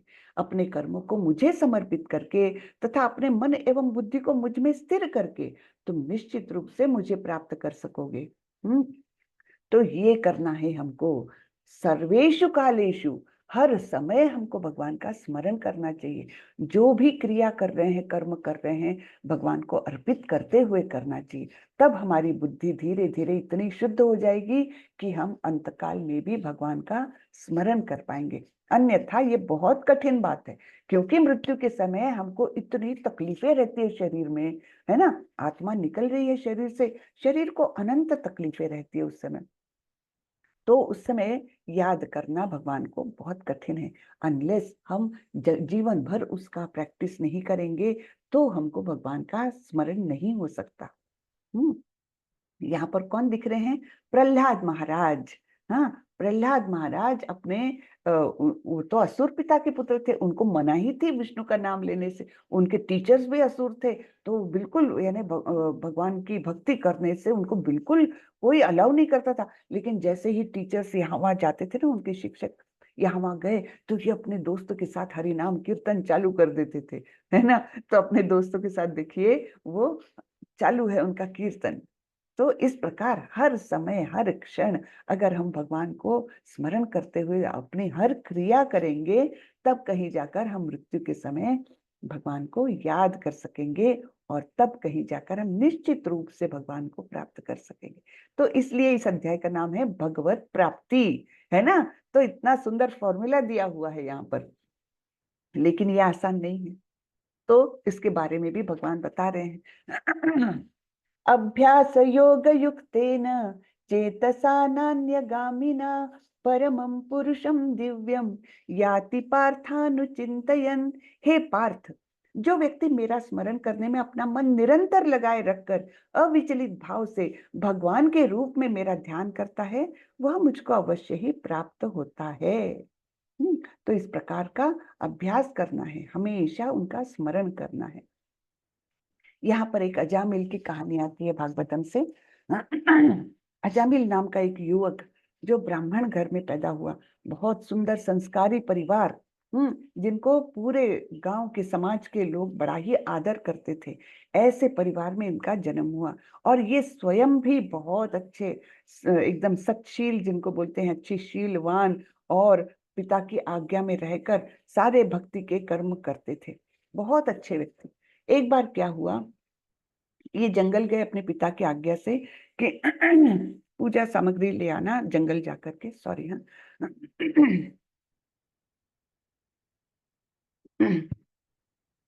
जो कुछ पूजा के लिए फूल लगते हैं, कुछ लकड़ियां लगती हैं, कुछ पत्ते लगते हैं, वो जाकर के तुम लेकर आओ। इसलिए ये जंगल आए। तब उन्होंने क्या देखा, एक दृश्य ऐसा देखा कि एक पुरुष और स्त्री आलिंगन कर रहे हैं। अब जैसे ही ये दृश्य देखा, उन्होंने करना क्या चाहिए था, वहां से तुरंत हट जाना चाहिए था। लेकिन देखिए यहाँ पर ये दुश्मन मन क्या कर रहा है, वो छुप कर उस क्रिया को देखने लग गए। और उनको लगा कि मतलब वो क्रिया को उन्होंने ध्यायतो विषयान पुंसा, वो जो हमने दूसरे अध्याय में 8 स्टेजेस देखी है ना, मनुष्य के पतन के 8, साइकोलॉजिकल पतन के 8 स्टेजेस। पहली स्टेज क्या है, ध्यायतो विषयान पुंसा, वो ध्यान में उन्होंने रख लिया उसको। सब अपना वो सामग्री लेकर घर भी आए, तब भी ध्यायतो विषयान पुंसा, उसका ही ध्यान कि अरे वो स्त्री और वो पुरुष ऐसे कर रहे थे, तो वो स्त्री आकर्षक थी, है ना। तो क्यों ना मैं उसका भोग कर सकूं। इस प्रकार से उनके मन में विचार आते रहे। और फिर उन्होंने क्या किया, धायतो विषयान पुंसा संगस्तेषु उपजायते। फिर उन्होंने, यानी इतने अच्छे पुरुष वो, उन्होंने क्या किया, उस वैश्या स्त्री को अपने घर में लेकर आए। और अपने माँ बाप जो बूढ़े हो चुके थे उनको घर से निकाल दिया, अपनी पत्नी को, बच्चों को घर से निकाल दिया और उस वैश्या के साथ वो रहने लग गए। इतना उनका पतन हो गया कि सारी आध्यात्मिक क्रियाएं तो कहीं कहीं बिल्कुल ही नहीं रही। और तो और वो चोरी करके उस वेश्या के लिए धन लाने लग गए, नशा करने लग गए और इस प्रकार उनका एकदम पतन होने लग गया। वो कहाँ थे और कहाँ आकर गिरे। और पूरा जीवन उन्होंने इस प्रकार से केवल नशा करके उस वैश्या को प्रसन्न करने के लिए किसी भी प्रकार से, है ना, बेग बोरो स्टील कुछ भी करके उस वैश्या के लिए धन की पूर्ति करते रहे और इस प्रकार उनका पूरे तरीके से पतन हो गया।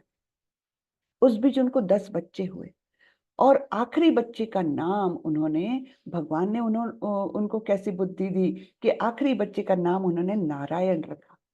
तब जनरली होता क्या है कि छोटा बच्चा जो रहता है वो बड़ा प्रिय रहता है, तो बार बार इनके मुंह में नारायण जरा पानी देना, नारायण जरा ये करना वो करना, इस प्रकार से नारायण नारायण शब्द जो है वो उनके मुंह में बार बार आता था।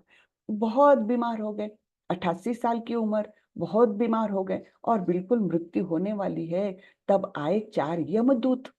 नेचुरली इतने पाप कर्म किए तो यमदूत ही आएंगे। लेकिन उसी समय आए 4 विष्णु दूत भी। देखिए कितने सुंदर तेजस्वी ऐसे विष्णु दूत भी वहां आए और यमदूतों को बोला कि आप लोग इन्हें नहीं ले जा सकते, हम ले जाएंगे। तो यमदूत बोले ऐसे कैसे हो सकता है, इन्होंने इतने पाप कर्म किए हैं, ये तो हमको तो यमराज ने लेकर आने के लिए बोला है। तो विष्णु दूतों ने और उनका देखो लड़ाई हुई, तलवारें निकल गई और फिर यमदूतों को वहां से भगा दिया गए। वो चले गए यमराज के पास और पूछा कि ऐसे ऐसे हुआ, वहां तो विष्णुदूत आ गए थे। तो यमराज ने पूछा क्या कर रहे थे वो बोले एक बच्चे को बुला रहे थे, नारायण इधर आ, नारायण इधर आ। है तो यमराज बोले वो बिल्कुल सही किया उन्होंने, जो नारायण का नाम लेता है, भगवान का नाम लेता है, उसको हम टच भी नहीं कर सकते। मृत्यु के समय वो नारायण का नाम ले रहे हैं, लेकिन भगवान के लिए नहीं, अपने बेटे के लिए, फिर भी नाम तो ले रहे हैं। तो इस प्रकार विष्णु दूतों ने उनको बचा लिया और भगवान ने उन पर कृपा की कि उनको दूसरा जन्म भी मनुष्य का दिया, उनको स्मृति भी दी कि पिछले जन्म में तुमने कितने पाप किए हैं। इस प्रकार सेकंड चांस उनको दिया और इस जन्म में उन्होंने कोई गलती नहीं की और बहुत तपस्या करके फिर वे वैकुंठ को चले गए। विष्णुदूत स्वयं विमान लेकर आए और उनको वैकुंठ लेकर गए। तो ये सेकंड चांस अजामिल को मिला, हमको मिलेगा ऐसा कुछ नहीं है। अजामिल के उतने ही पूर्व सुकृत थे उनके, इसलिए भगवान ने उनके ऊपर कृपा की। लेकिन सेकंड चांस के लिए हमने रुकना नहीं चाहिए। तो ये सेकंड चांस नाम की एक किताब भी प्रभुपाद जी ने लिखी हुई है, छोटी सी किताब है, जरूर पढ़िएगा। तो मनुष्य को चाहिए कि परम पुरुष का ध्यान, सर्वज्ञ, पुरातन, नियंता, लघुतम से भी लघुतर, प्रत्येक के पालन करता, समस्त भौतिक बुद्धि से परे, अचिंत्य तथा नित्य पुरुष के रूप में करे। वे सूर्य की भांति तेजवान है और इस भौतिक प्रकृति से परे दिव्य रूप में है। तो भगवान का स्मरण ऐसे करना चाहिए हमको कि हम परम पुरुष का ध्यान, सर्वज्ञ, कि वो सब कुछ जानते हैं, है ना, पुरातन, वो ना तो उनका आदि है ना अंत है, और वो नित्य स्वरूप में रहते हैं ना, नियंता यानी कंट्रोलर, सारे लोगों के वे ही नियंता है। फिर लघुतम से भी लघुतर, कितना भी छोटा आप माइक्रोस्कोपिक कोई भी जीव सोच लो, उससे भी छोटे हो सकते हैं भगवान। प्रत्येक के पालन करता, है ना, हम सभी का पालन कर रहे हैं वे। समस्त भौतिक बुद्धि से परे। हम जो महामूर्ख लोग हैं वो अब हम अपनी बुद्धि पर बड़ा घमंड करते हैं कि बुद्धि में तो, लॉजिक में तो ये बैठता नहीं कि भगवान ऐसे कैसे हो सकते। लेकिन ये बुद्धि से परे है, भौतिक बुद्धि से बिल्कुल परे हैं, हम नहीं सोच सकते। अचिंत्य है, चिंतन के भी परे हैं और नित्य पुरुष के रूप में है। और वे कितने तेजस्वी है, सूर्य की भांति तेजस्वी है और इस भौतिक प्रकृति से परे हैं और दिव्य स्वरूप है उनका। इस रूप में हमने भगवान का वारंवार स्मरण करना चाहिए, ठीक है। और इसी रूप में देखिए ब्रह्मा जी, सारे देवता लोग भी भगवान का इसी रूप में स्मरण कर रहे हैं और शिव जी भी कर रहे हैं। इस प्रकार से उनका स्मरण, नित्य स्मरण करते रहते ये लोग, है ना। मामुपेत्य पुनर्जन्म दुःखालयम शाश्वतम नाप्नुवन्ति महात्मानः संसिद्धिं परमां गतः। मुझे प्राप्त करके महापुरुष जो भक्ति योगी है कभी भी दुखों से पूर्ण इस अनित्य जगत में नहीं लौटते, क्योंकि उन्हें परम सिद्धि प्राप्त हो चुकी होती है। तो इस भौतिक जगत का वर्णन कैसा आ रहा है? दुखों से पूर्ण अनित्य जगत, दुखालयम अशाश्वतम, ऐसी दुनिया है हमारी। दुखालयम, जैसे आलय यानी क्या? देवालय, जहां देव रहते हैं, देवालय है ना, विद्यालय, वैसे ये दुखालय है। तो यहाँ पर केवल दुख है, तो दुखों से पूर्ण ऐसा ये अनित्य जगत है, इसमें वो लोग लौट के नहीं आते जो भक्ति योगी है, महापुरुष है ना, जो भगवान को प्राप्त कर चुके हैं, वे वापस नहीं आते। इस जगत में सर्वोच्च लोक से लेकर निम्नतम सारे लोक दुखों के घर है, जहां जन्म तथा मरण का चक्कर लगा रहता है। किंतु हे कुंती पुत्र, जो मेरे धाम को प्राप्त कर लेता है वह फिर कभी जन्म नहीं लेता। तो युद्ध में भी स्वर्ग में भी युद्ध होता रहता है, पृथ्वी पर भी युद्ध होता रहता है, और नरक में तो सिर्फ दर्द ही दर्द है। तो कोई भी लोक आप सोच लो, वहां पर केवल दुख है। हाँ, सारे लोक जो है, स्वर्ग लोक, पृथ्वी लोक, नरक लोक, सब कुछ दुखों के ही घर है, और यहाँ पर जन्म और मृत्यु होता रहता है। देवताओं को भी छुटकारा नहीं है जन्म और मृत्यु के चक्र से, ठीक है। तो इसलिए ये तीनों लोकों से परे हमको जाना है, तो भगवत धाम ही एक वो स्थान है। हाँ, तो अगर एक बार भगवत धाम की प्राप्ति हो जाए तो यहाँ फिर से नहीं आना पड़ता।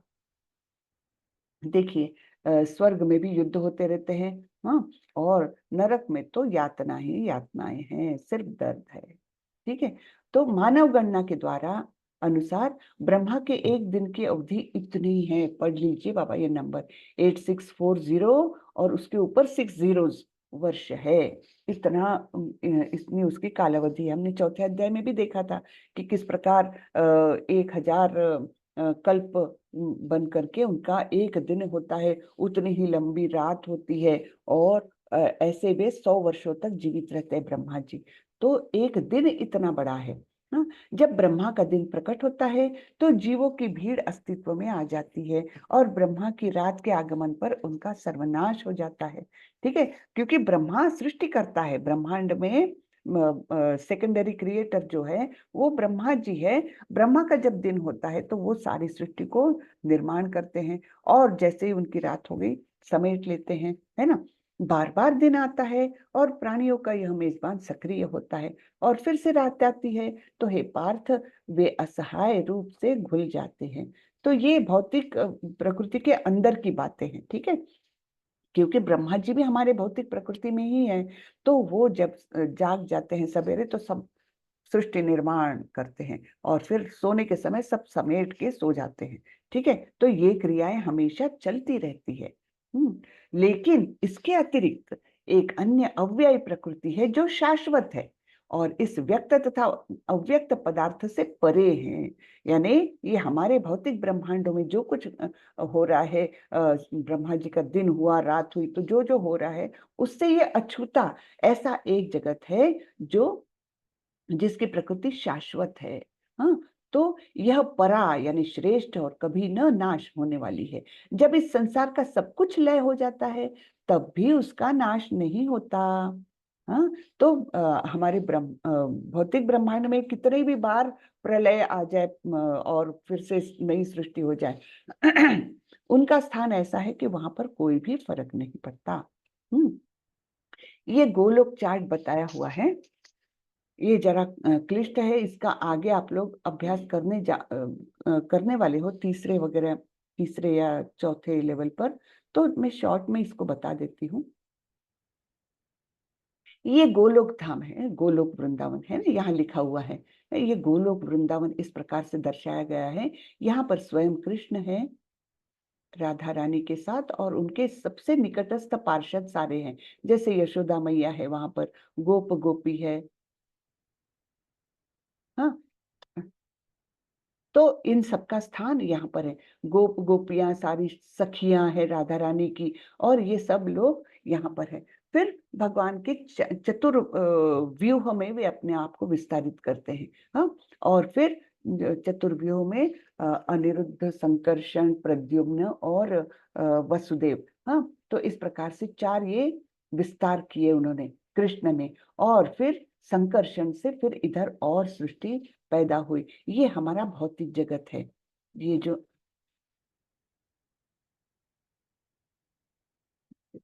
हाँ।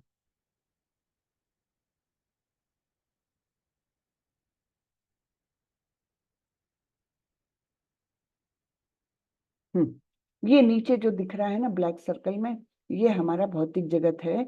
यहाँ पर देखिए गर्भोदकशायी विष्णु बैठे हुए हैं, उनके नाभि से ये कमल की डंडी निकली और सबसे ऊंचे स्थान पर ब्रह्मा जी को उन्होंने स्थित किया है। ये जो कमल की डंडी है, इसमें सारे ये जगत है ना। ऊपर जो है ये स्वर्ग लोक यानी उच्च लोकों में, बीच में यहाँ पर हमारे भूलोक, भूवर लोक ये सब है, और नीचे फिर पाताल लोक है 7।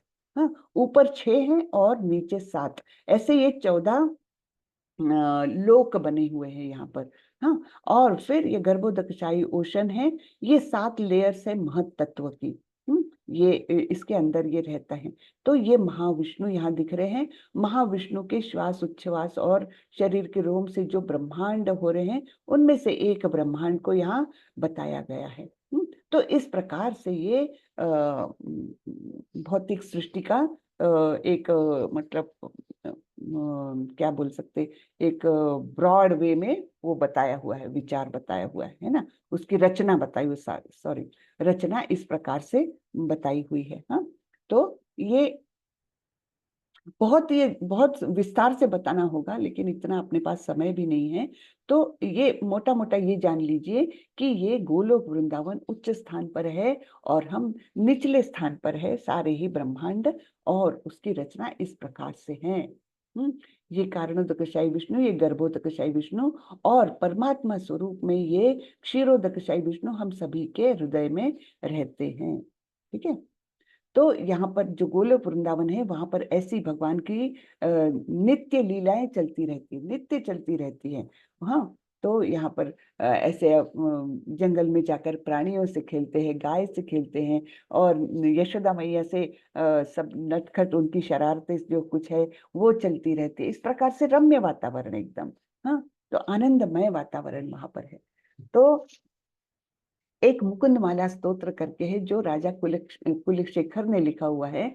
तो कुलशेखर जो है वो बहुत बड़े भक्त थे भगवान के, और उन्होंने कैसी प्रार्थना की, तो बोल रहे हैं, हे कृष्ण, कृपया मेरे मन को तुरंत अपने कमल के फूलों के पैरों की ओर जाने दे, जैसे कि राजहंस कमल के फूलों के तने में प्रवेश करता है। जब मेरी अंतिम सांस के समय मेरा गला हवा, पित्त और कफ की क्रिया से संकुचित हो जाता है, तो मैं आपको कैसे याद कर पाऊंगा। यानी वो भगवान को बोल रहे हैं कि पता नहीं मृत्यु के समय मेरी कंडीशन कैसी रहेगी, मेरी स्थिति कैसी रहेगी, मेरे गले से आवाज नहीं निकलेगी, शायद मेरी मति भी ऐसी नहीं रहेगी, तो मैं आपका नाम कैसे लूंगा उस समय। तो अच्छा ये है कि आप मुझे अभी ही अपने चरणों में स्थान दे दो, अभी ही मुझे मृत्यु दे दो, क्योंकि अभी मैं दृष्ट पुष्ट हूँ, मेरी मति ठीक है, मैं आपका स्मरण कर पा रहा हूँ, आपका नाम ले रहा हूँ, लेकिन पता नहीं मृत्यु के समय मेरा क्या हो जाएगा। हाँ, तो इस प्रकार से एक कविता प्रार्थना आई है ना। वेदेषु यज्ञेषु तपस्सु चैव दानेषु यत् पुण्यफलं प्रतिष्ठम् अत्येति तत्सर्वमिदं विदित्वा योगी परम स्थानमुपैति चाद्यम। जो व्यक्ति भक्ति मार्ग स्वीकार करता है, वह वेदाध्ययन, तपस्या, दान, दार्शनिक तथा सकाम कर्म करने से प्राप्त होने वाले फलों से वंचित नहीं होता। वह मात्र भक्ति संपन्न करके इन समस्त फलों की प्राप्ति करता है और अंत में परम नित्य धाम को प्राप्त होता है। तो भगवान ये स्पष्ट कर रहे हैं कि ऐसा नहीं कि तुम भक्ति करोगे तो तुम इन सब फलों से वंचित रह जाओगे, तुमको सभी फल अपने आप मिल जाएंगे।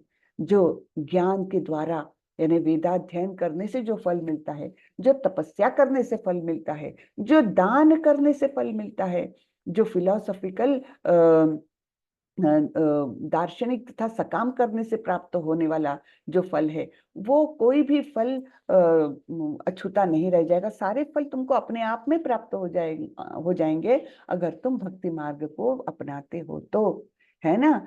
तो भक्ति का मार्ग इसलिए कहते हैं सर्वश्रेष्ठ है कि बाकी सब कुछ उसी में समाविष्ट हो जाता है। हाँ? तो इसलिए भक्ति सर्वश्रेष्ठ है और ऐसा भक्त अंत में परम नित्य धाम को प्राप्त होता है। ठीक है। तो यहाँ पर प्रभुपाद जी ने कुछ लिखा है, क्या कर रही हूं मैं। हम्म हम्म तो कृष्ण भावनामृत के बारे में यहाँ पर बताया है कि कृष्ण भावनामृत अपने आप में ही संपूर्ण है और फिर सभी मनुष्य जीवन के विभिन्न आश्रमों के अनुष्ठानों को भी पार कर जाता है। हाँ, इसमें इतनी शक्ति है, इतनी मतलब ये सर्व समावेशक इस प्रकार से है कि सभी कुछ इसमें अपने आप में प्राप्त हो जाता है। लेकिन इसके लिए भक्तों की संगति आवश्यक है। 7वें से लेकर 12वें तक के अध्याय भगवत गीता के सार रूप है। तो हम ये भगवत गीता के सार में एंटर कर चुके हैं। 7वां अध्याय देखा और आज 8वां भी देखा। तो 7 से लेकर 12वें अध्याय जो भक्ति योग प्रधान है वो भगवत गीता के सार है। तो प्रथम 6 अध्याय तथा अंतिम 6 अध्याय इन मध्यवर्ती 6 अध्यायों के लिए आवरण पात्र है जिनकी सुरक्षा भगवान करते हैं। यदि कोई गीता के इन 6 अध्यायों को भक्त की संगति में भली भांति समझ लेता है तो उसका जीवन समस्त तपस्याओं, यज्ञों, दानों, चिंतनों को पार करके महिमा मंडित हो उठेगा, क्योंकि केवल कृष्ण भावनामृत के द्वारा उसे इतने कर्मों का फल प्राप्त हो जाता है। तो केवल भक्ति करके हमको ये सारे फल प्राप्त हो जाते हैं। जैसे आपके पास अगर 100 रुपया है तो आपके पास 10 रुपए भी है, आपके पास 20 रुपए भी है और आपके पास 80 रुपए भी है ना। सब कुछ सर्व समावेशक हो गया है वो 100 रुपया, क्योंकि उसके नीचे के सब कुछ उनके पास है। वैसा ही भक्ति योग है, भक्ति योग कर लिया तो बाकी सारे कुछ अपने आप उसमें इंक्लूडेड है। तो जिसे भगवत गीता में तनिक भी श्रद्धा नहीं है उसे किसी भक्त से भगवत गीता समझनी चाहिए, मनोधर्मियों से नहीं। ये श्रीला प्रभुपाद जी के शब्द है। तो श्रीला प्रभुपाद की जय जय। जय। हरे कृष्णा हरे जन्म माता दी कृष्णा हरे। हरे कृष्णा। तो आज के अध्याय का सारांश हम देखते हैं। पहले और दूसरे श्लोक में अर्जुन ने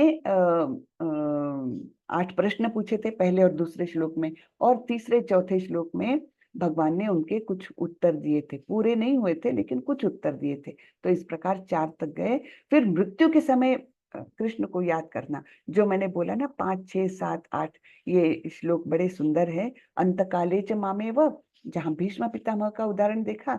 फिर दूसरा कौन सा, यम यम वापि स्मरण भावम, जो भरत महाराज का हमने उदाहरण देखा कि जिस भाव में मृत्यु में प्राप्त हो जाते हैं उसी भाव को प्राप्त करते हैं अगले जन्म में।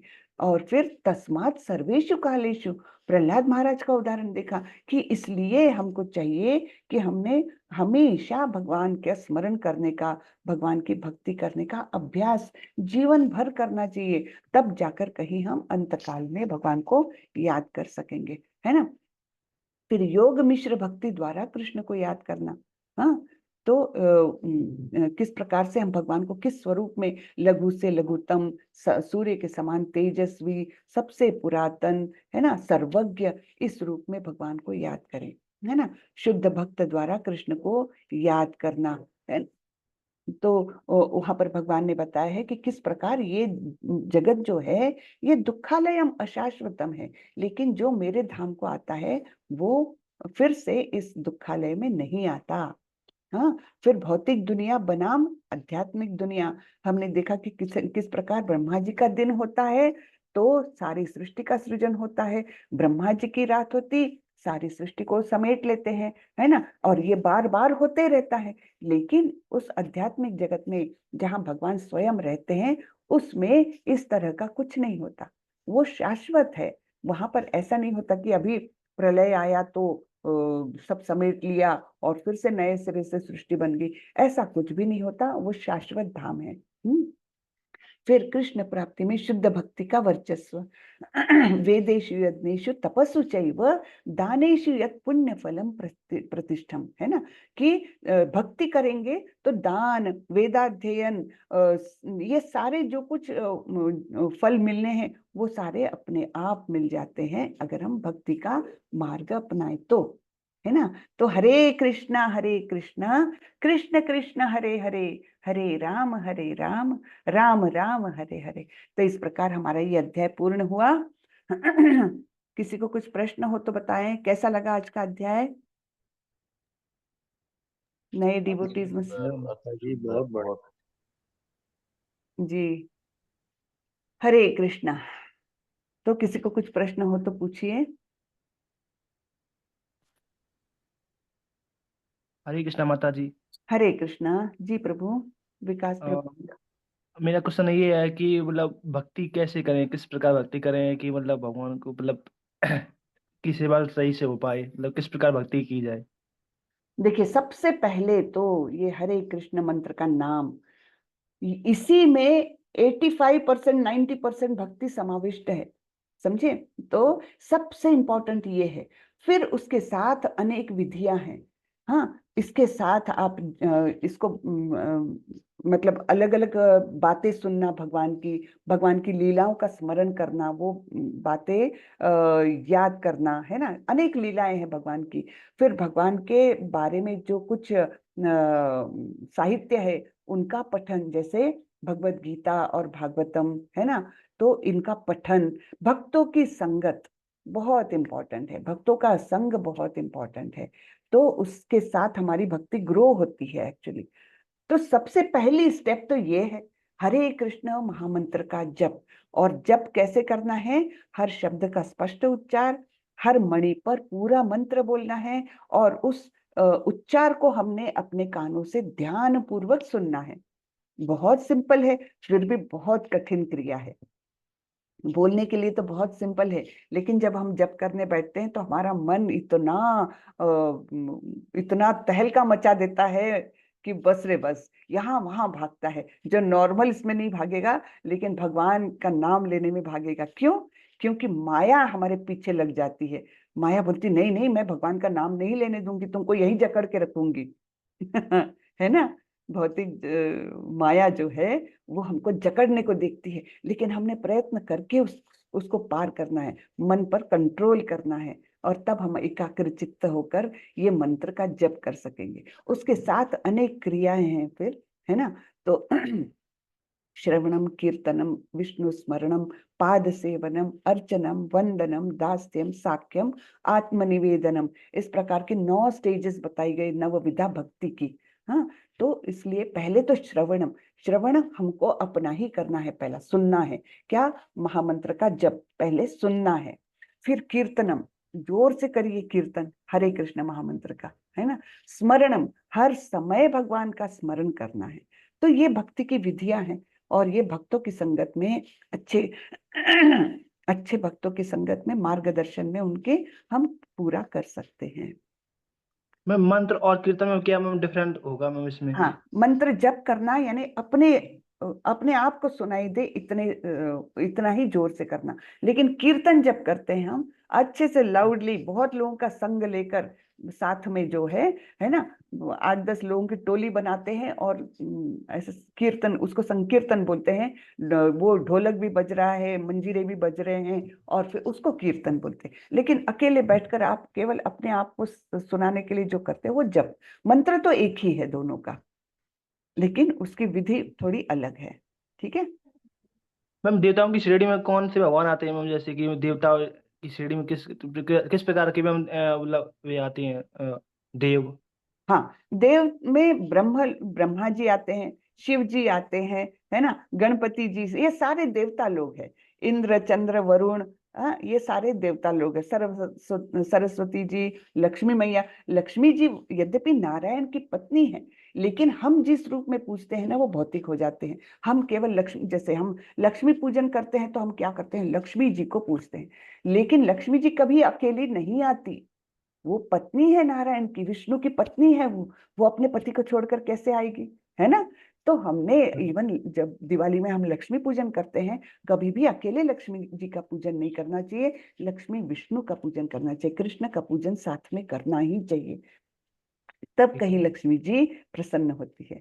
तो वैसे लक्ष्मी पूजन तो भौतिक हुआ क्योंकि हम केवल धन चाहते हैं उनसे, लेकिन वैसा नहीं करना चाहिए। हमने लक्ष्मी विष्णु का पूजन करें या लक्ष्मी कृष्ण का पूजन करें, तब फिर वो आध्यात्मिक हो जाता है वो पूजन, है ना। ठीक है। ठीक। जी जी प्रभु, हरे कृष्ण। और किसी को कुछ हरे पूछना है, कृष्ण। पूछिए प्लीज। हरे कृष्ण माता जी। माता जी, लक्ष्मी और गणेश जी की पूजा करते हैं जी दीपावली लक्ष्मी में? गणेश, हाँ हाँ करते हैं लक्ष्मी गणेश की। गणेश जी को तो विघ्न हरता है वो, है ना, सारे विघ्नों को दूर करें इसके लिए गणेश जी को, और लक्ष्मी जी को तो धन संपत्ति के लिए, इसके लिए करते हैं। लेकिन वो अकेले लक्ष्मी जी कभी नहीं आती, ऐसा हाँ, प्रचलन है गणेश लक्ष्मी की पूजा करना, जी जी विष्णु बिल्कुल लक्ष्मी। सही, बिल्कुल। तो विघ्नहर्ता कोई भी हमारे जीवन में इतने विघ्न आते हैं तो विघ्नहर्ता के रूप में हम उनको करते हैं। लेकिन वास्तविक रूप में हमने गणपति जी की भी पूजा क्यों करनी चाहिए कि हे गणपति, मेरे भक्ति में आने वाले सारे विघ्नों को पार कर दो, सारे विघ्न। तो भक्ति के लिए जब हम गणपति का पूजन करते तो वो अलग स्वरूप का हो जाता है ना। इसमें ब्रह्म संहिता में गणपति जी का वर्णन कैसा है पता है? यत्पाद पल्लव युगम विनिधाय कुंभा द्वंद्वे प्रणाम समये स गणाधिराजा विघ्नात् विहन्तु मलमस्य जगत्त्रयस्य गोविंदमादि पुरुषम तमहम भजामि। ऐसा ब्रह्म संहिता में वर्णन है। तो इसका अर्थ यह है कि गणपति जी जो अपने ये दोनों कुंभक, ये उठा हुआ भाग रहता है ना कपाल का, ये दोनों कुंभक अपने जिनके चरणों में रखते हैं और जिनको सारे विघ्नों को हरने की जो क्षमता है वो उनके द्वारा प्रदत्त है, ऐसे भगवान कृष्ण का मैं वंदन करता हूँ, ऐसे ब्रह्मा जी बोलते हैं, है ना। कितना सुंदर है। बहुत सुंदर जी। ब्रह्म जी संहिता तो बहुत अच्छी है। बहुत ही सुंदर है, मुझे तो बहुत ही जी जी। हाँ आपको तो याद भी हो जाता माता जी, जी मेरे बढ़िया मेरे को, श्लोक। हाँ वो तो बहुत अच्छे लग हो रहे हैं। जाता है, वो सब भगवान की कृपा है। हरे कृष्ण माता जी। माता जी एक्चुअली ये मेरा एक क्वेश्चन और है कि जो गणेश जी का पूजन होता है ना, जो सर्वप्रथम पहले क्यों किया जाता है? जो नहीं कि ऐसा वही सुनते हैं कि गणेश जी का पूजन सर्वप्रथम पहले ही किया जाता है, सब पूजा स्टार्ट करने से पहले। जी जी, वो पूजा में भी विघ्न ना आए इसलिए ना, वो विघ्न हरता है। तो हम पूजा की क्रिया करने जा रहे हैं, उस पूजा में भी विघ्न ना आए, इसलिए भी उनका सबसे पहले किया जाता है। नहीं तो पूजा मैम में भी विघ्न आ सकता है। जो कृष्ण है वो किस मतलब भगवान की श्रेणी में आते हैं कि देवताओं की, राधा कृष्ण तो कृष्ण? भगवान है, सर्वोच्च श्रेणी के भगवान है, सर्वोच्च है। उन्हीं से सब कुछ ये निर्मित है। सारे देवी देवता भगवान के अंग स्वरूप है, उन्हीं से उद्भूत है, उन्हीं से निकले हुए, निर्मित है उन्हीं से। तो कृष्ण को जो है शास्त्रों में कृष्ण को सर्वोच्च माना गया है, उनके मैम, जैसा कोई। जो राधा रानी है वो किस श्रेणी में आती है, मतलब हाँ, भगवान की श्रेणी में? राधा रानी उनकी आह्लादिनी शक्ति है। भगवान की शक्तियां अनंत है, उनकी एक शक्ति है जो आह्लादिनी शक्ति, वो राधा रानी है। ठीक है, भगवान की ही शक्ति है राधा। जैसे हम राधा कृष्ण का नाम लें साथ में, तो किस भगवान के रूप में नाम लें कि देवताओं हाँ के हाँ हाँ, राधा कृष्ण का? जी राधा कृष्ण का नाम तो बहुत ही अच्छा है, क्योंकि राधा जो है, जी। राधा जी जो है वो उनको बहुत आनंद देती है, उन्होंने ही निर्माण किया है और उनको बहुत आनंदित करने वाली ऐसी शक्ति है। इसलिए राधा कृष्ण तो मतलब बहुत ही अच्छा है, सबसे अच्छा है। हाँ जी। हरे कृष्ण माता जी। जी हरे कृष्ण। हरे कृष्ण चलिए, माता जी। हरे कृष्ण जी प्रभु। माता जी, 2-3 दिन हो गए मैं आपसे बात किया था। वो मंदिर का जो फोटो वगैरह सब हम मांगा था, तो वो कहाँ?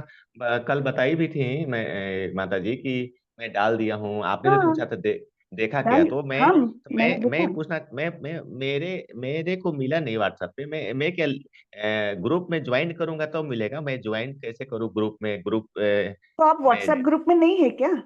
शायद नहीं हूं, तभी तो नहीं मिला मुझे। मैं आ, कल से ढूंढ रहा हूँ, आज तक परसों से भी ढूंढा, तो नहीं फिर मिला आप कौन मुझे। से ग्रुप में हैं? आप मैं कोई अलग ग्रुप में हैं?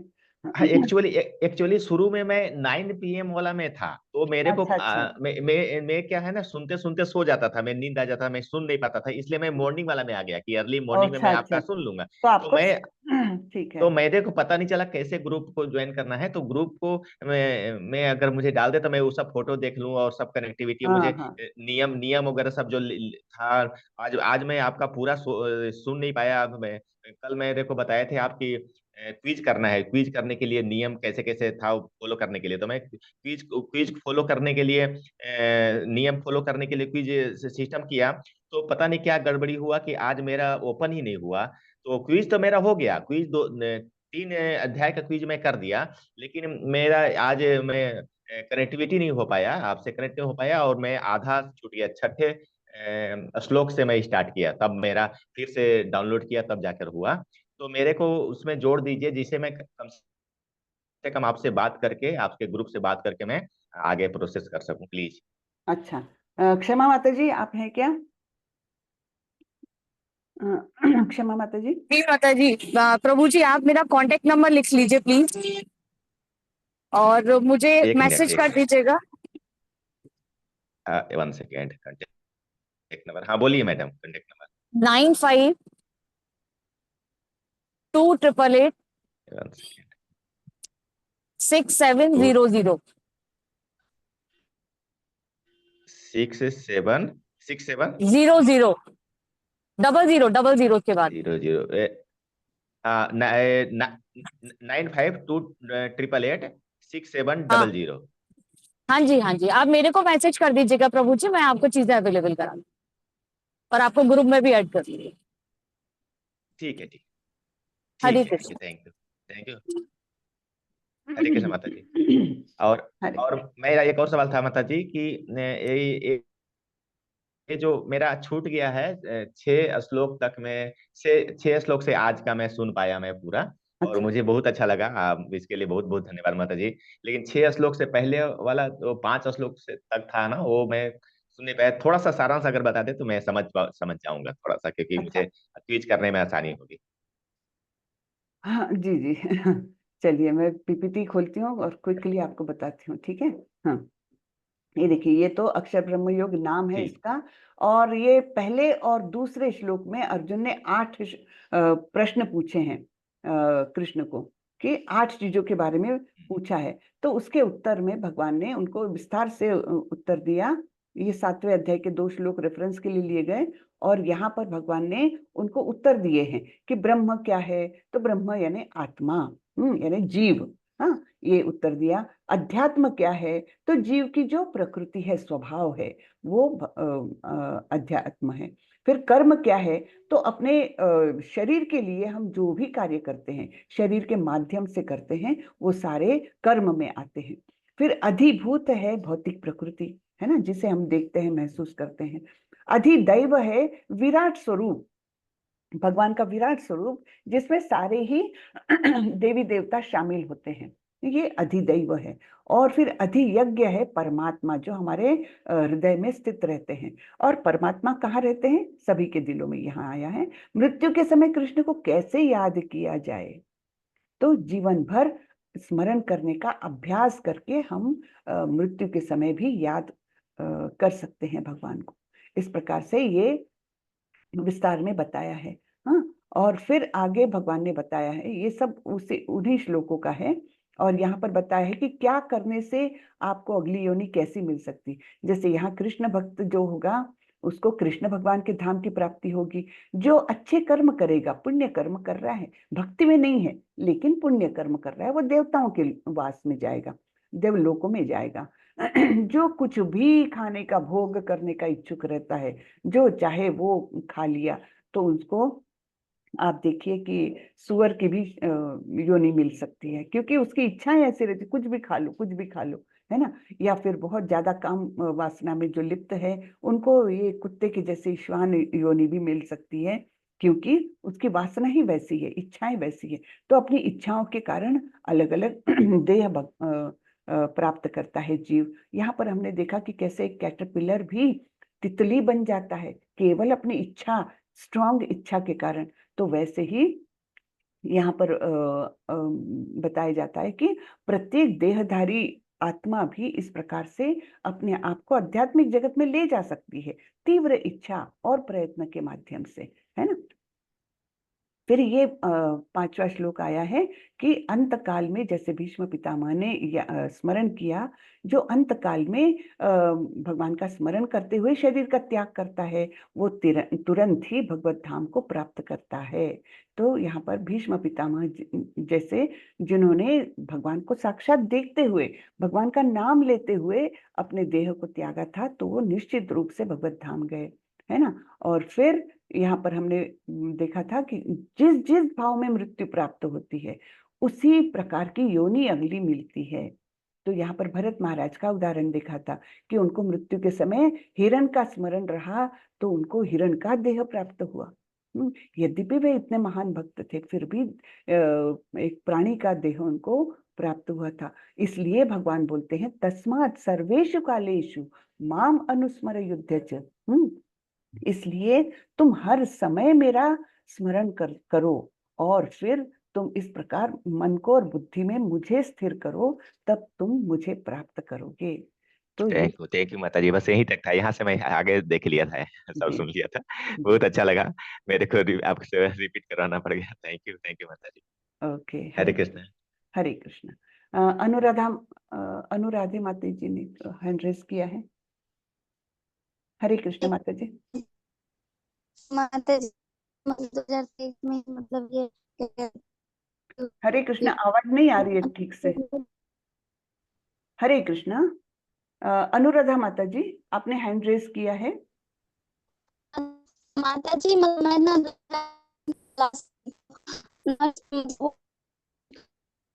आवाज ठीक से नहीं हो नहीं आ रहा रही था। माता जी, मुझे समझ नहीं रहा आप क्या बोल रही हैं।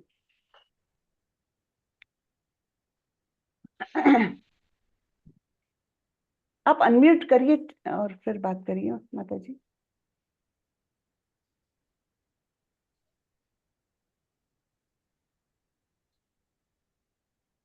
और कोई कुछ पूछना चाह रहे हैं?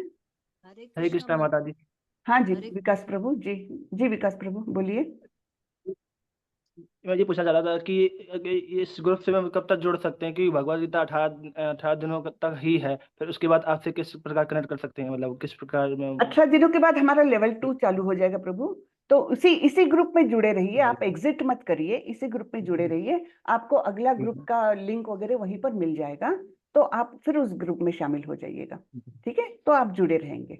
उसके बाद लेवल 2 के बाद भी लेवल 3, लेवल 4 बहुत सारी है, बहुत आनंददायक प्रवास है। तो आप जुड़े रहिए, अच्छा लगेगा। ठीक है। हरे कृष्णा माता जी। हरे कृष्णा माता जी। बोल रही हूँ कैटरपिलर से बटरफ्लाई बनने की इच्छा बोल रहे हैं, तो इच्छा तो हमें करनी नहीं चाहिए ना माता जी? नहीं, इच्छाएं, भौतिक इच्छाएं नहीं करनी चाहिए। आध्यात्मिक हाँ। इच्छा को किसने रोका है? इच्छाएं भी अच्छा। तो अलग अलग होती है ना। भौतिक हाँ। इच्छाएं कि मुझे धन की प्राप्ति हो, मेरा इतना बड़ा घर हो जाए, मेरी कार हो जाए, ये भौतिक इच्छाएं हैं, ये हमको हाँ। बांध के रखेगी। लेकिन भगवत प्राप्ति की इच्छा तो होनी ही चाहिए, है ना। भगवत हाँ। प्राप्ति की इच्छा तो हमें मुक्ति की ओर ले जाएगी, है ना। हरे कृष्ण माता जी हरे कृष्ण। किसी का कुछ प्रश्न हो तो पूछिए।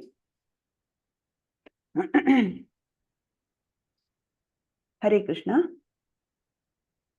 चलिए, लगता है किसी का कुछ प्रश्न नहीं है, तो हम यहीं पर क्लोज करते हैं हमारा आज का अध्याय। सब लोग जुड़े रहिए, रोज अटेंड करिए, है ना। ऐसे बीच बीच में मिस करेंगे ना तो लिंक नहीं लगती है। रोज का रोज अगर करेंगे तो बहुत अच्छा लगेगा। ठीक है। वाञ्छा कल्पतरुभ्यश्च कृपा सिन्धुभ्यैव च पतितानां पावनेभ्यो वैष्णवेभ्यो नमो नमः। अनंत कोटि वैष्णव वृंद की जय। श्रीला प्रभुपाद की जय। हरे कृष्णा। हरे कृष्ण। हरे कृष्ण। सब हरे लोग कृष्ण। कम से कम एक माला जरूर करें, एक माला जरूर करें। कल मुझे बताएं कौन कौन कर रहे हैं, कौन नहीं कर रहे हैं। अगर आपके पास माला नहीं भी है तो भगवान ने ये 10 उंगलियां दी है, इसमें 3-3 पार्ट्स किए हुए हैं, उसकी सहायता से आप 108 गिनती करके कर सकते हैं। हाँ, तो तो इस प्रकार से आप जुड़े रहिए, मतलब एक तो पहले एक माला जप करना जरूर चालू कर दीजिए, उसके सिवाय आगे बढ़ना मुश्किल होता है। ठीक है, वो एकमात्र साधन है जिसके द्वारा हम भक्ति चालू कर सकते हैं। ठीक है, तो चलिए, हरे कृष्णा सभी को। हरे कृष्णा माता जी। हरे कृष्ण। हरे कृष्ण।